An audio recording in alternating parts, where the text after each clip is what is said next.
Good morning. രാവിലെ എഴുന്നേറ്റ് വിളക്കൊക്കെ വെച്ചു. പിള്ളേർ രണ്ടുപേരും പുറത്തൊക്കെ പോയിട്ട് വന്നു. ഞാനൊരു ചായ ഇട്ടു. പിള്ളേർക്ക് പിന്നെ ചിക്കനൊക്കെ ചൂടാക്കി, ചോറുമൊക്കെ ചൂടാക്കി. ചോറും ചിക്കനുമൊക്കെ ഇന്നലെ രാത്രി വേവിച്ച് വെച്ചിട്ടുണ്ടായിരുന്നു. ഞാൻ ചായ കുടിച്ച് കഴിഞ്ഞിട്ട് ഇന്നൊരു മുളക് കൃഷി ഉണ്ടാക്കാമെന്ന് വിചാരിച്ചു. കായയും ചേനയും കൂടി ഇട്ടിട്ട് കുക്കറിനകത്ത് അരിഞ്ഞിട്ട് അതിനകത്തോട്ട് മഞ്ഞൾപ്പൊടിയും മുളക് പൊടിയും പച്ചമുളകും ജീരകപ്പൊടിയും കുരുമുളക് പൊടിയും മഞ്ഞൾപ്പൊടി അത്രയും കൂടി ചേർത്ത് വെള്ളം ഒഴിച്ച് നന്നായിട്ട് വേവിക്കും.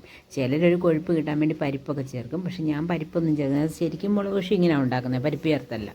അല്പം വെളിച്ചെണ്ണയും കൂടെ ഒഴിച്ച് അടച്ച് വെച്ച് ഒരു 5-6 വിസിലടിച്ച് കഷ്ണം നന്നായിട്ട് വേവുന്നത് വരെ വേവിക്കും. അത് കഴിഞ്ഞ് കഷ്ണമൊക്കെ ഒന്ന് ഉടച്ചെടുക്കും. കഷ്ണമൊക്കെ നന്നായിട്ട് ഉടച്ച് കഴിയുമ്പോഴത്തേക്കും തന്നെ കറിക്ക് കൊഴുപ്പ് കിട്ടും. പിന്നെ അതിനകത്തോട്ട് നമ്മൾ ഉപ്പും ചേർത്ത് നമ്മൾ താളിച്ചിടും. കുട്ടും അതിൻ്റെ ഇടയ്ക്ക് കാക്ക കണ്ടിട്ട് കിടന്ന് ബഹളം വയ്ക്കുകയാണ്. അപ്പം ഞാനത് കഴിഞ്ഞ് പിള്ളേർക്ക് ചിക്കനൊക്കെ കൊടുത്തു. അത് ഒരുത്തൻ കഴിക്കുന്നില്ല, പിണങ്ങി നിൽക്കുക. ഞാൻ വാരി കൊടുക്കാത്തതുകൊണ്ട് എനിക്കിന്ന് അമ്പലത്തിൽ പോകണം. അത് കാരണം തിരക്കായിട്ട് തന്നെ കഴിച്ചോട്ടെന്ന് വിചാരിച്ചു.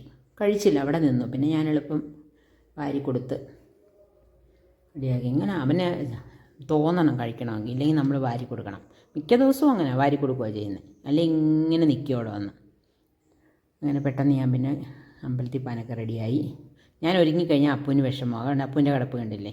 ഞാൻ എങ്ങും പോകുന്ന അപ്പൂന് ഇഷ്ടമല്ല. കുട്ടുവിന് പിന്നെ അങ്ങനെയൊന്നുമില്ല.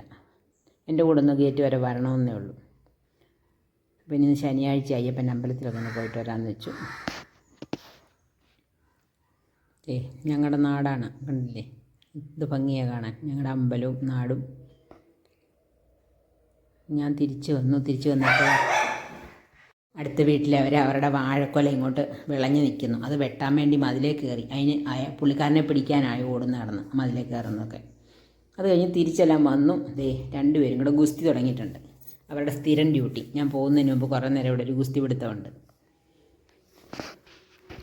അപ്പം അങ്ങനെ രാവിലത്തെ വിശേഷങ്ങൾ ഇത്രയൊക്കെ ഉള്ളൂ. പിള്ളേരെണ്ണം സെറ്റായി. ഞാൻ ഓഫീസിൽ പോകാൻ റെഡിയാവുകയാണ്.